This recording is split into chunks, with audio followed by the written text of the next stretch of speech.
I'm Frank Bean here at UCI. I'm in the sociology department with courtesy appointments in economics and the Department of Education. So I like to tell people we have a very courteous education and economics department.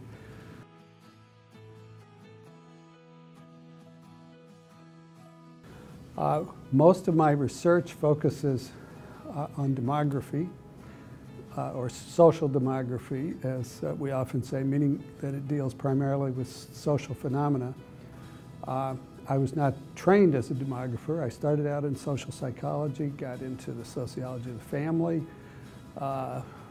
did a lot of work on Latino fertility 30, 40 years ago, and then got into immigration when the governor of the state of Texas shanghaied me to do some estimates of how many unauthorized Mexican immigrants there were in the state of Texas. And so I've been working on immigration topics ever since then. So my work is policy relevant.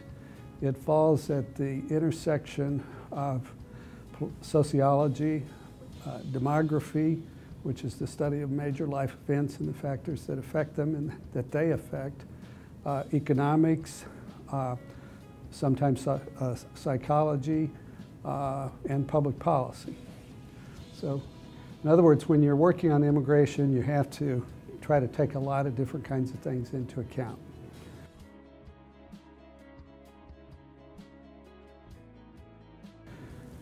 In terms of the major things I've worked on and what's made the biggest difference, or what I think my work has made the biggest difference for, as far as public policy, the question of the size and characteristics of the Mexican immigrant population in the United States is probably the major area.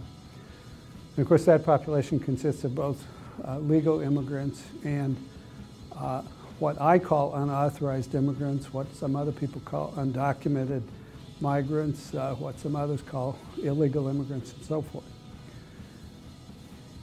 I started working on this in about 1981, so that puts me where? Into my third, or even the beginning of the fourth decade now. But I do think this work, and there are probably 4 or 5 of us in the United States who have done the bulk of this work.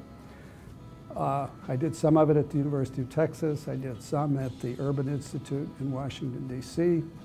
I've done some for the U.S. Commission on Immigration Reform, which was mandated by the 1990 Immigration Act. And I was chair of the so-called quantification group of a binational Mexico-U.S. research team.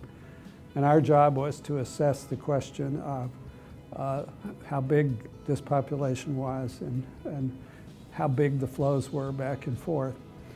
And one of our major contributions was to improve the estimation, I think, quite a bit by recommending 2 things. The way the estimates work is you basically, for the most part, I'm oversimplifying a lot, try to figure out how many foreign-born persons there are in the U.S., and then try to figure out how many legal persons there are, and then subtract the 2. Of course, there's a lot more technical adjustments that have to be made to do that, but the key thing in the Mexican case, saying how many Mexican-born persons are in the country, is figuring out how good that assessment is.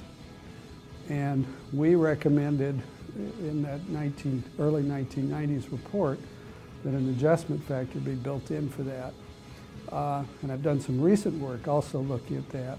Basically, the way it works, populations leave traces when they're around.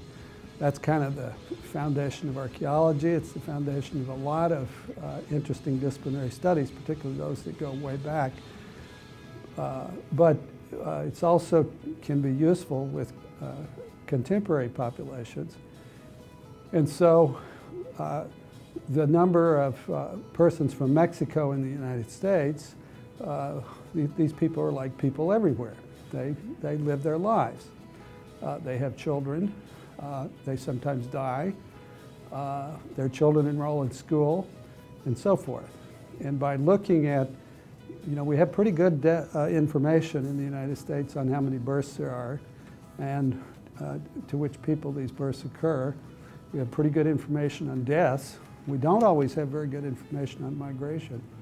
But we can look at these births and these deaths and numbers enrolled in schools, compare data in Mexico with data from the United States, and get a pretty good idea of how many people are not in the data sets that we're looking at, and thus make adjustments for that in these estimates. So that's one of the contributions I think I'm most proud of. But this whole line of research has led to a strong consensus about what the size of this population is in the United States, for the most part. Immigration has been a very controversial topic, as everyone knows, politically. It is a public policy issue for some time. They're starting to emerge, it seems, the last year or so, a little bit more of a consensus about it, but it's still contentious. But the issues of contention no longer involve how many persons are here. They may involve what should happen to these persons. Should they be legalized? Should they not be legalized? Should they be deported? Should they not be? Etc. But nobody's really arguing that there's millions more here than the numbers seem to suggest, or millions fewer. And I think that's one of the major social science contributions that's emerged in the United States over the last 30 or 40 years. It's kind of an arcane area of study, a little bit technical, but the results have been generally validated and accepted by a lot of people, irrespective of their political inclinations. The other area that I've been working on involves what happens to immigrants once they're in the United States. How well do they do? To what extent, how fast do they become integrated into American society?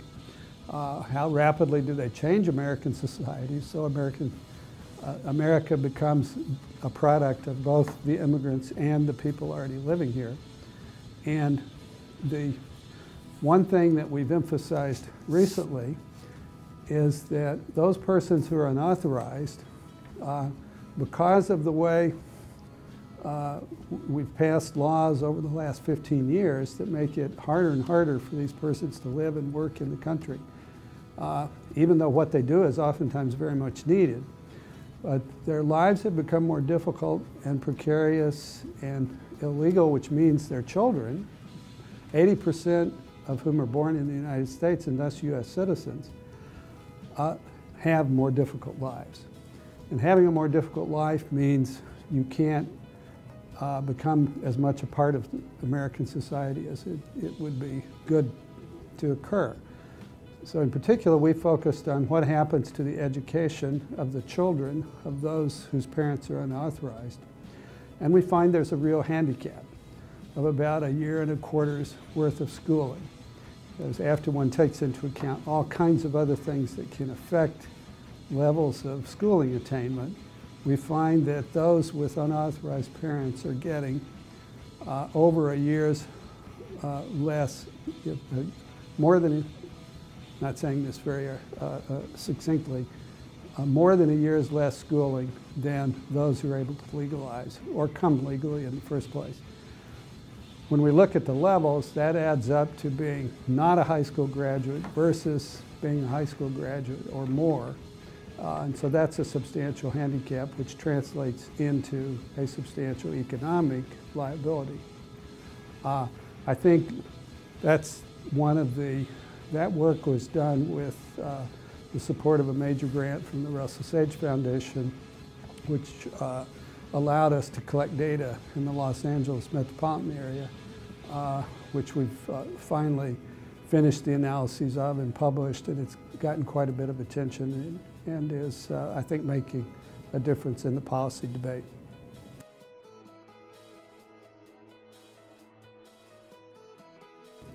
One of the big assets in doing this research on the unauthorized immigrant population and on Mexican immigrants and their patterns of integration in American society, has been the Center for Research on Immigration, Population, and Public Policy, which has been set up here at UCI since 2001.